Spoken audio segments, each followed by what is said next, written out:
सभी दिल्ली वासियों को नमस्कार। दिल्ली में कोरोना बहुत तेज़ी से फैल रहा है, जैसे कि देश में भी बाकी हिस्सों में काफ़ी तेज़ी से फैल रहा है। पिछले 24 घंटे में दिल्ली में लगभग 24,000 केसेस आए हैं। ये रिपोर्ट थोड़ी देर में अभी जारी होगी, जो डेली बुलेटिन जारी होता है। पिछले 24 घंटे में 24,000 केसेस आए हैं। उसके पिछले 24 घंटे में आए थे 19,500 केस। तो आप देख सकते हो कि एक ही दिन के अंदर केसेस 19,500 से बढ़ के 24,000 हो गए हैं। पॉजिटिविटी रेट 24% से ज़्यादा हो गया है। तो स्थिति काफ़ी गंभीर है, चिंताजनक है। अब दिल्ली के अंदर ऑक्सीजन की कमी होने लगी है, रेमडेसिविर की कमी होने लगी है। आज मैंने काफ़ी लंबी एक एक चीज़ के ऊपर मीटिंग ली थी सभी ऑफिसर्स के साथ। तो जो हमारे 3-4 दिन पहले हमारी असेसमेंट थी, चूँकि केसेस बहुत ज़्यादा तेज़ी से बढ़ रहे हैं, इस वजह से इन सारी चीज़ों की कमी भी, जो हमें लगता था कुछ दिन पहले तक की स्थिति ये चीज़ें उचित मात्रा में मौजूद हैं, आज ऑक्सीजन की, रेमडेसिविर की और टोसिलीजुमैब, इन तीनों की कमी नज़र आई।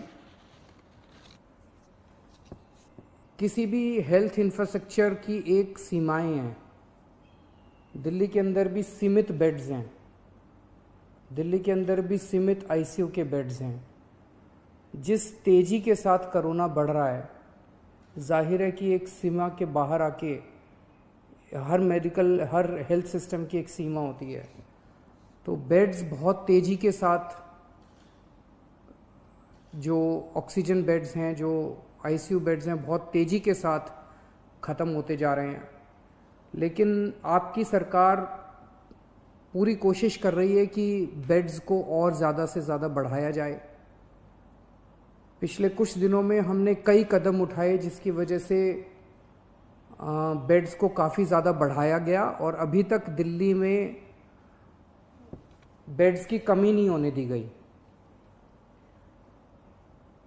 अभी भी आने वाले कुछ दिनों के अंदर हमने बेड्स को बढ़ाने के लिए कई कदम उठा रहे हैं और अगले कुछ दिनों के अंदर ही, 2-4 दिनों के अंदर ही, मैं उम्मीद करता हूं कि बड़े स्केल के ऊपर बेड्स हम बढ़ा पाएंगे। कोशिश करेंगे कि अगर कोई मरीज़ को बेड चाहिए, सीरियस मरीज़ हो, उसको ऑक्सीजन चाहिए, तो ऑक्सीजन की दिक्कत नहीं होनी चाहिए उसको। हमारा इस वक्त सबसे मेन मकसद है, इसमें सबसे ज़्यादा ज़रूरी हो जाता है कि मरीज़ को ऑक्सीजन की ज़रूरत होती है।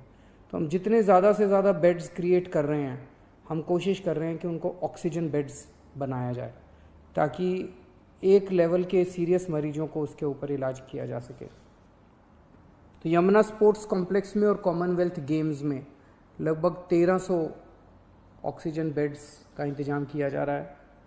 राधा स्वामी सत्संग ब्यास में शुरू में अभी 2,500 बेड्स का इंतज़ाम कर रहे हैं और उसके तुरंत बाद फिर 2,500 बेड्स का और इंतज़ाम करेंगे।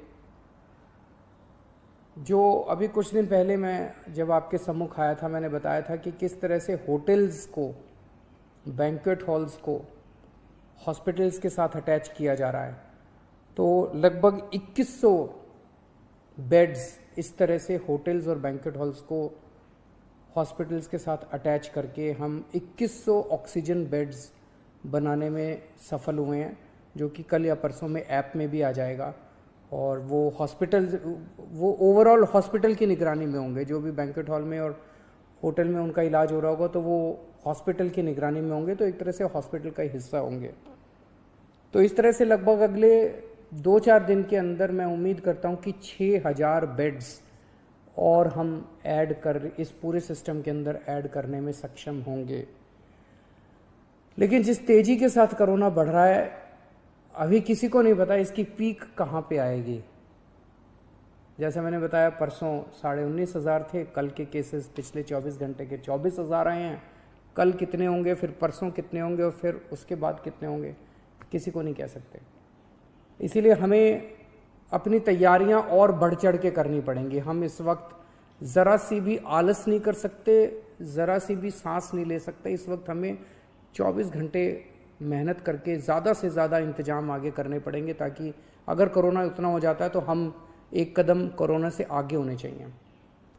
अभी थोड़ी देर पहले मैंने डॉक्टर हर्षवर्धन साहब से फ़ोन पे बात की और उनसे मैंने निवेदन किया। ये तीनों चीज़ें मैंने उनसे मांगी, तीनों चारों चीज़ें। एक तो मैंने उनसे निवेदन किया कि दिल्ली के अंदर बेड्स की बड़ी मात्रा में कमी हो रही है। नवंबर के अंदर जब कोरोना आया था तो 4100 बेड केंद्र सरकार ने हमें मुहैया कराए थे। इस वक्त केवल 1800 बेड दिए हैं, जबकि ये वाली वेव पिछले वाली वेव से 3 गुना ज़्यादा घातक। अभी तक उसमें 8500 केस पीक पे आए थे, हम 24,000 पे पहुंच चुके हैं।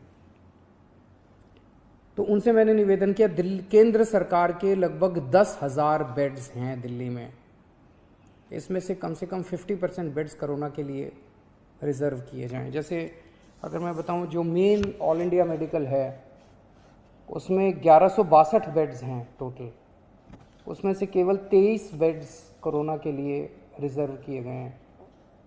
सफदरजंग हॉस्पिटल है, उसमें 2900 बेड्स हैं टोटल, उसमें से केवल 204 बेड्स कोरोना के लिए रिज़र्व किए गए। तो मेरा एक उनसे निवेदन था कि कम से कम 50% बेड्स कोरोना के लिए अगर रिज़र्व किए जाएं तो एकदम से 3-4 हज़ार बेड्स एक्स्ट्रा कोरोना के मरीज़ों को मिल सकते हैं, और उसी तरह से आईसीयू के अंदर भी बेड्स दिए जाएं।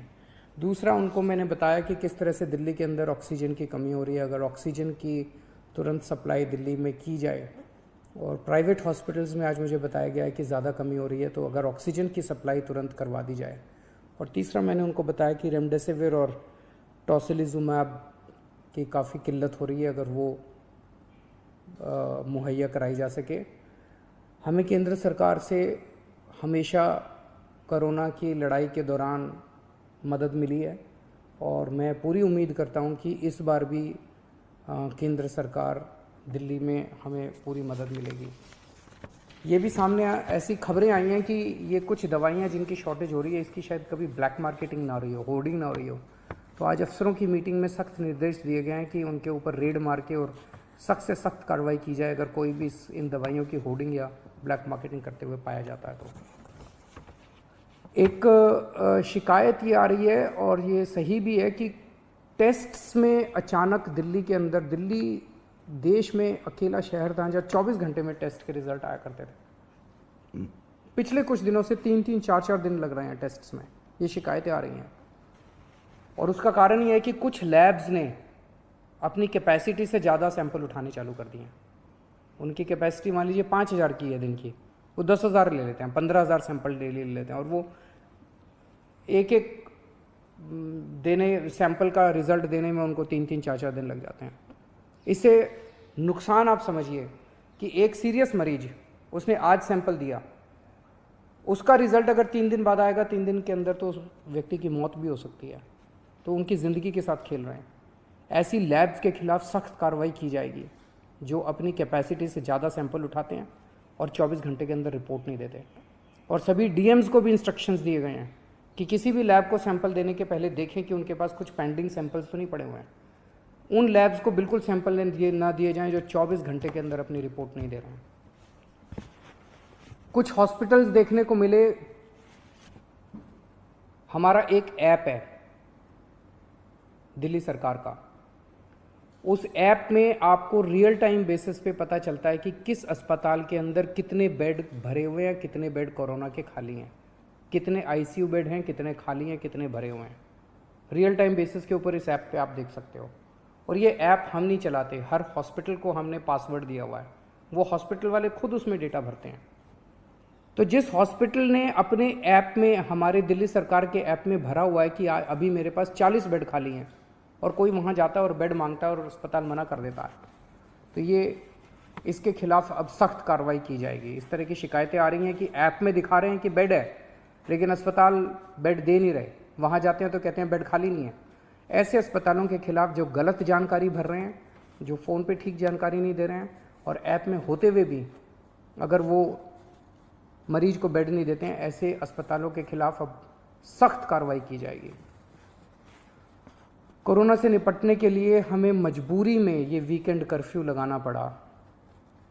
चारों तरफ से खबर आ रही है कि लोग इसका अच्छे से पालन कर रहे हैं। अगले कुछ दिनों तक हम स्थिति पे नज़र रखे हुए हैं। अगर स्थिति और गंभीर होती है और अगर हमें जो भी कदम इसको कंट्रोल करने के लिए, आपकी ज़िंदगी बचाने के लिए, आपकी सुरक्षा के लिए, आपके स्वास्थ्य के लिए जो भी कदम उठाने पड़ेंगे, हम कदम उठाएंगे। और मैं उम्मीद करता हूं कि आज तक जैसे आपने मेरा साथ दिया, हर कदम पे जो भी कदम हमने उठाया आपने साथ दिया, आप इसी तरह से हमारा साथ देते रहेंगे। नमस्कार।